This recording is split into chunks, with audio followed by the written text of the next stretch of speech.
Vamos aqui então resolver mais um exercício relacionado, né, pessoal, ao estudo de gráficos. O exercício diz o seguinte pra gente, pessoal.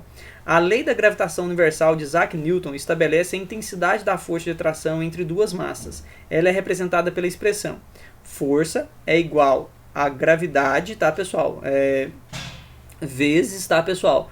A massa 1 vezes a massa 2 dividido, tá, pessoal, pela distância ao quadrado. Galera, o que essa regrinha significa pra gente, tá, pessoal? Ela significa o seguinte, que a força ela é diretamente proporcional à massa e ela é inversamente proporcional à distância. Como assim, professor? Diretamente proporcional à massa. Quanto maior, né, os corpos, né, quanto maior a massa dos dois corpos, maior a atração, certinho? Agora, pessoal, de inversamente proporcional à distância. Pessoal, quanto menor a distância, maior a força. Quanto maior a distância, menor a força. Beleza, pessoal? Aí o exercício vem e fala assim pra gente, onde M1 e M2 correspondem às massas dos dois corpos e D, a distância entre eles. G, a constante universal de gravitação e F, a força que o corpo exerce sobre o outro. Muito bem, pessoal. O esquema representa as trajetórias circulares de 5 satélites de mesma massa. Pessoal, então tem aqui o satélite A, satélite B, satélite C, satélite E e satélite D, certinho? E eles têm a mesma massa. Pessoal, se todos os satélites têm a mesma massa, o que vai ser importante para a gente aqui então nesse exercício? A distância. Porque o que eu tenho que observar? Se as massas são maiores, quer dizer que a força de atração também é maior. Mas como todos os satélites têm a mesma massa, então quer dizer que a massa não vai interferir aqui. O que vai interferir então para a gente? A distância. E nós sabemos o seguinte, que quanto menor a distância, maior é a força de atração, não é isso? Muito bem. Qual gráfico expressa as intensidades das forças que a Terra exerce sobre cada satélite em função do tempo? Galera, vamos lá. Nós sabemos o seguinte, olhando aqui para o nosso desenho, nós estamos vendo que o satélite E é o que está mais próximo à Terra. E vejam, pessoal, que quanto mais próximos, né, maior a força de atração. Percebam, pessoal, que o satélite A é o que está mais distante da Terra. Percebam que quanto maior a distância, menor a força de atração. Pessoal, e é exatamente isso que está sendo falado aqui, olha.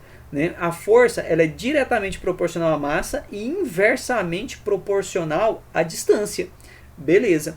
Agora, pessoal, vejam que eu tenho aqui os gráficos que eles mostram para a gente no eixo X o tempo e no eixo Y eles mostram, tá, pessoal, a força. Beleza. Pessoal, nós sabemos que a força, né, no eixo Y, nesse caso, ela está aumentando de baixo para cima, não é isso? Ou seja, pessoal, quanto mais acima eu estiver no meu eixo Y, maior está representando a minha força, correto? Agora, pessoal, vejam bem, nós sabemos que o A, né, ele está mais distante da Terra, significa que é menor a força de atração. E vejam que a letra A aqui, pessoal, ela é um pega, certo? Ele colocou aqui no nosso desenho o satélite A, né, pessoal, mais distante da Terra. Aí ele veio aqui e colocou esse gráfico da força aqui, pessoal, olha, é mais distante aqui do zero também. Ou seja, nesse caso ele está dizendo que o satélite A é o que tem a maior força. Isso é mentira, porque o satélite A está mais distante. Na verdade, ele tem a menor força entre os satélites aqui, certinho? Muito bem, galera. Então é óbvio, né, pessoal, que o gráfico correto para a gente é esse letra B, certinho? Por quê, pessoal? Quanto menor a distância, maior vai ser a força. E vocês podem perceber aqui, tá, pessoal, que nós temos aqui nessa situação, né, um gráfico do satélite E mais acima no eixo Y, certinho? Assim, pessoal, um outro detalhe importante que eu estou esquecendo de falar aqui. Galera, a trajetória desses satélites aqui, ó, em volta da Terra não é circular, não é isso que o exercício disse? Olha, o esquema representa trajetórias circulares de 5 satélites. Pessoal, em qualquer lugar que eu estou aqui, ó, percorrendo aqui, não interessa o ponto que eu esteja. Pessoal, veja bem, se eu estou aqui, se o satélite E está aqui, ele não aumentou e nem diminuiu a distância da Terra. Se o satélite E está nessa posição, ele não aumentou e nem diminuiu a distância da Terra. Se o satélite E está aqui também, ele não aumentou e nem diminuiu a distância em relação à Terra. Ou seja, a força de atração, né, a força gravitacional aqui, ó, entre o satélite e a Terra vai ser sempre a mesma.